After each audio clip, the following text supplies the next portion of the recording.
Olá, vamos agora para a parte 4. O subcapítulo se chama O que é linguística? Então, nessa parte 4, o texto vai falar mais do estudo linguístico mesmo.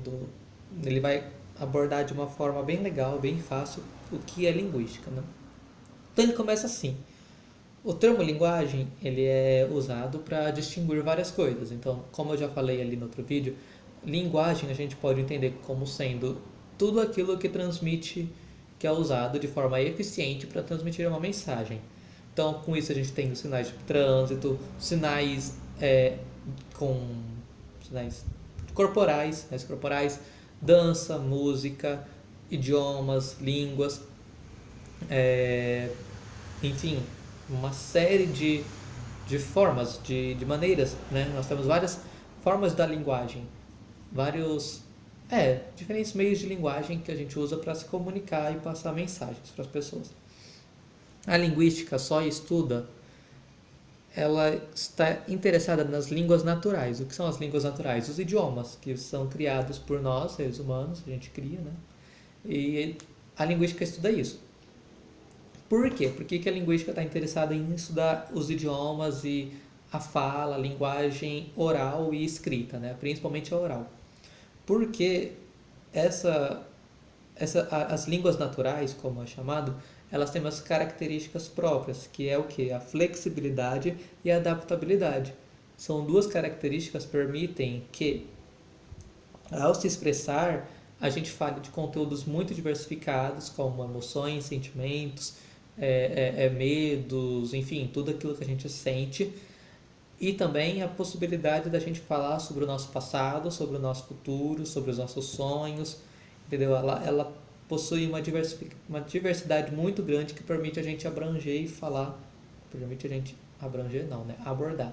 Abordar e falar sobre diversos temas, diversos assuntos, praticamente sobre tudo que a gente quiser.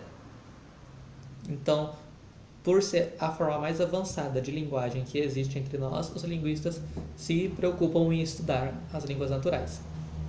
E agora eu falei bonito.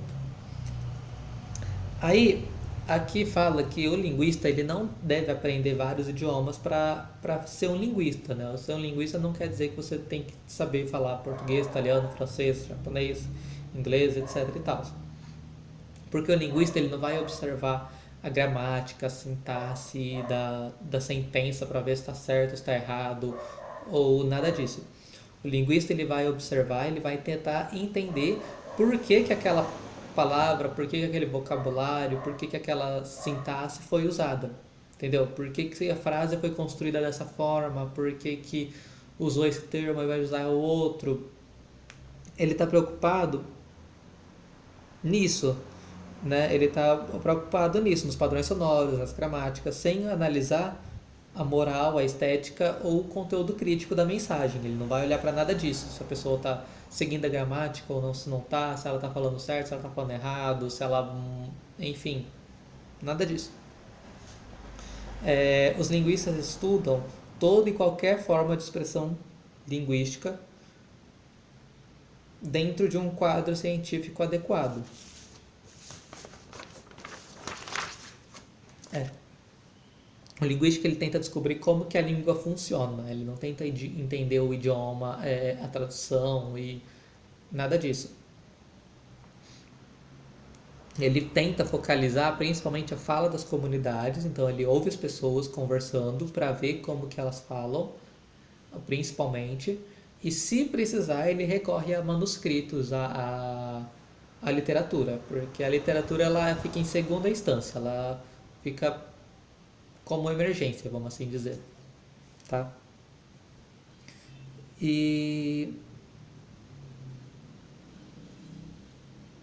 porque por que os linguistas estudam a fala? Porque eles consideram que a fala é mais importante do que a escrita. Logo, logo a gente vai passar por um assunto que vai falar especificamente disso, mas é porque a fala ela sucede a escrita, né? Procede, não sucede. Ela precede a língua, a escrita, e ela é a mais usada no dia a dia. Nossa, a gente fala muito mais do que a gente escreve. Então os linguistas foram estudar e aí com isso foram surgindo duas linguísticas, a linguística geral e a linguística descritiva. A linguística geral ela é cheia de conceitos, ela oferece os conceitos e os modelos que vão fundamentar as análises das línguas. E a linguística descritiva fornece os dados que confirmam ou não as teorias da linguística descritiva, da linguística geral. Isso. Então, a geral vai formular teorias e a descritiva vai lá comprovar se está certo ou errado essas teorias que foram criadas. E, bom, até o século XIX, os linguistas eles olhavam para os idiomas, para as línguas, e analisavam elas de forma diacrônica.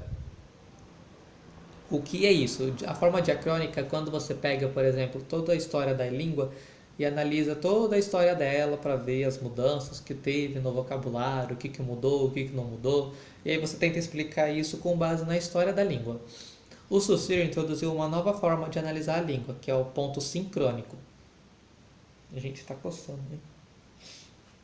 Ponto de vista sincrônico é o que? Você pega, ao invés de você analisar toda a história da língua para tentar entender como que ela é hoje, você pega a língua como ela é hoje e você analisa ela sob o ponto de vista no qual ela está inserido, ou seja, você vai analisar essa língua ela é usada por quem? Quem são as pessoas, os falantes que utilizam essa língua e quais as circunstâncias desses moradores, desses falantes, entendeu? Por onde eles moram, onde que eles vivem, o que eles fazem da vida. E através disso você vai descobrir por que a língua é assim. Você não analisa a história, você analisa ela em um determinado ponto de tempo, que é aquele que você está ou aquele que estava. Se você quiser pegar no passado, não tem problema. E aí através desses critérios que você vai analisando, não é nem critérios, né? Que eu queria usar era outra palavra, mas enfim. Você vai descobrir por que a língua é assim. Esse é o modo sincrônico. O Saussure ele fala que ele reconhece que é importante o diacrônico, você tem que realmente saber a história da língua, porque algumas mudanças você consegue perceber através, mas ele fala que também é importante o estudo sincrônico, o sincrônico, que é aquele no momento ali que você analisa toda a circunstância no qual a língua está envolvida.